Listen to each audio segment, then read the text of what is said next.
It's Wednesday. It's 5 Minute Rehab Day. Come on in, come on in. This is Taisha Presley, the owner and the founder of Legacy Empowerment Services. We are a mental health private practice. We're located in Charlotte, North Carolina, and we work with adolescents and young adults who have experienced some type of dysfunction and now want to rehabilitate their lives. Happy Wednesday, everyone. Hope you're having a wonderful Wednesday, and I hope that you have had the opportunity to go to www.rehabilitateyourlife.com to check out our new offering. It is the Family Transitions Coaching Program, which is a 10-week program to help co-parents who have had some conflicts and now want to get their lives together for the sake of the kids, and not only for the sake of the kids, but for the sake of themselves. They want to get it together so that they can have a happier existence together. That's what it's all about. It's all about rehabilitating legacy, isn't it? So go to www.rehabilitateyourlife.com today to check out our program. And today I wanted to talk about 3 unhelpful thoughts that co-parents may experience that may get in the way of their co-parenting. So I'm going to just talk to you a little bit about those 3 unhelpful thoughts. They are thinking errors, and let me just tell you something. Our thoughts control our life, don't they? And if we're not very careful, we can have some really unhelpful ones because they come automatically. They're like reflexes. And I did a research study, and I found that there were 56 automatic thoughts that came to our mind every single minute. 56 thoughts. And so if you're not careful, one of those thoughts will get your attention and you begin to fixate on it, and it begins to blow your world out of order. So it's important. What I'm going to say is important. 3 of the common thinking errors that co-parents face. Number 1, and you know I got my notes. Number 1, all or nothing thinking. So all or nothing thinking is when a co-parent sees things as black or white, like in black or white categories. And if something is not perfect or completely black or completely white, it is not okay. They see it as a failure. And why is this a problem? Let me talk about this one. Why is it a problem? Because we're all not perfect. If you're dealing with a co-parenting situation, that means that one time or another, your co-parent is not going to do something perfectly. And so if you are expecting perfection, then you're going to be in for some upset. Okay. So it's important to get a hold of this thinking pattern. Okay. The next one is mental filtering.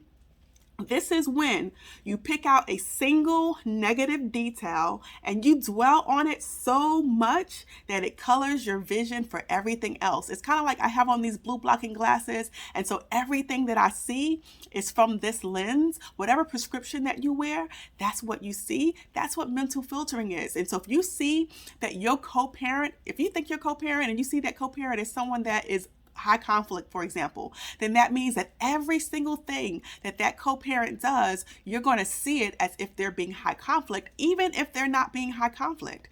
That's why it's an error, okay, that you got to get a hold of. Last one is magnification. So this is minimizing or having catastrophizing things, okay? This is when you exaggerate the importance of things so much that you mistake the mistake that you made, or you inappropriately shrink things such as your own good qualities until they feel tiny. So either you're going to blow things up out of proportion or you're going to minimize things. And why is this important in co-parenting? Because there are times that your co-parent is going to get on your last nerve and they're going to do things that may be small in reality, but because of this particular thinking error, you're going to blow it up out of proportion and it's going to cause a problem, okay? Or they may do really great things, but because of this particular thinking error, you're going to minimize it and you're not going to see it in reality. So it's all about getting a realistic perspective on your co-parent and your co-parenting relationship and the behaviors that happen within your co-parenting space. So we talked about these 3 common thinking areas. Okay, what do we do about it? I got some tips for you. What do you do about it? So the first thing that you want to do is you want to notice yourself. You got to tune into yourself. And sometimes with thinking, we don't necessarily think the thought. We don't notice the thought because the thoughts come so automatically. We don't notice the thought. But what we will notice is we'll notice the response that our body has because of the thought.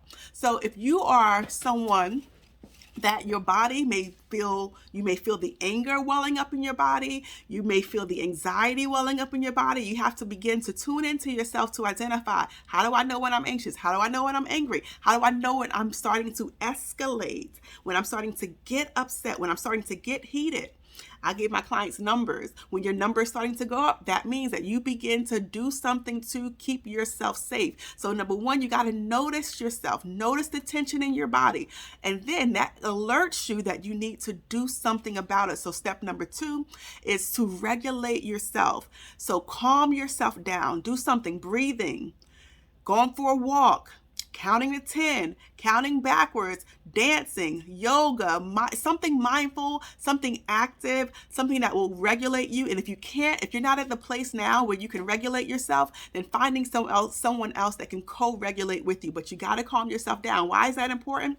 This is our brain. This is the bottom part of our brain. This is the top part of our brain. This is where all the good stuff happens. The thinking, the problem solving, the figuring it out, all that kind of stuff, the relating to your co-parent, all of that happens in the executive functioning. Guess what happens at the bottom part of your brain? Your regulation. If you're not regulated, then you're not going to be able to access the part of your brain that you need in order to think clearly and make good choices. So it's important that if you notice your tension in your body, that you do step two, which is to do something to either co-regulate or to self-regulate, so that you can move on to step three, which is to notice the thought. You want to be able to notice the thought. You want to be able to isolate what is the threat here. What's causing me to isolate? What's calling me to escalate? What's getting me upset? What's making me anxious? What am I telling myself about this situation? What am I telling myself about my co-parent? And sometimes you're going to have to write that down. You're going to have to write it down so that you can really get an understanding of it, okay? And then step four, is that you're going to have to be able to either talk it out with someone else, or you're going to have to be able to reframe it for yourself, meaning turn it into a more helpful thought. And we call these coping statements in my world. So sometimes you got to create a coping statement for yourself. And a coping statement is just something that it's just like an affirmation. A coping statement is like an affirmation that gets you through that moment so that you can get to the other side where you can then dissect whatever it was, whatever the trigger was, okay?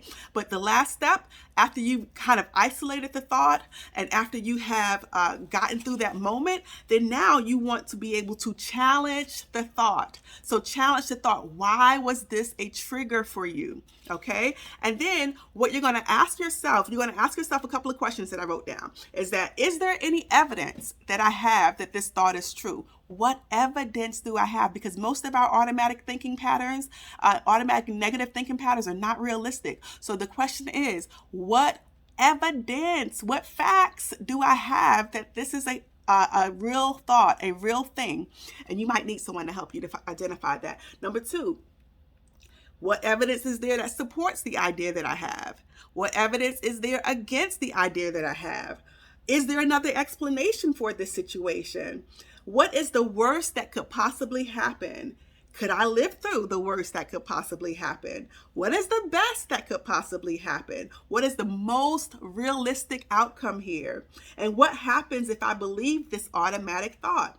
What might happen if I change my thinking? And what should I do about it? What would I tell my friends if they were in this same situation? Those are some questions that you can ask yourself if you are trying to challenge the automatic negative thought that you have identified when you've been able to write it down or record it, okay? So I want to go back through it really quickly. So number one, when you have an automatic negative thought, because they are like reflexes, they come all the time, but some of them try to catch us and they blow our game up, right? So number one, we may not be able to notice the thought, but we notice our body's response to the thought. So number one, notice your body. Notice when you're getting upset. Number two, you want to be able to relax yourself. So find something that helps you to calm down. Find something that either you can calm down, self-regulate, or you can calm down with someone else. But you got to be able to, because you can't stay here. It's either or. Either you're here or you're here. And if you want to get out of here, you're going to have to calm yourself down, okay? All right, number three is to catch the thought. You want to be able to identify, what am I telling myself that is getting in the way of me in this moment, of what I actually want? Write it down. Okay, talk it through with someone else if you can't do it by yourself. Okay, but last thing, when you're talking it through, that means that you're trying to get through that moment with a coping statement. And last thing that you want to do is you want to be able to challenge the thoughts.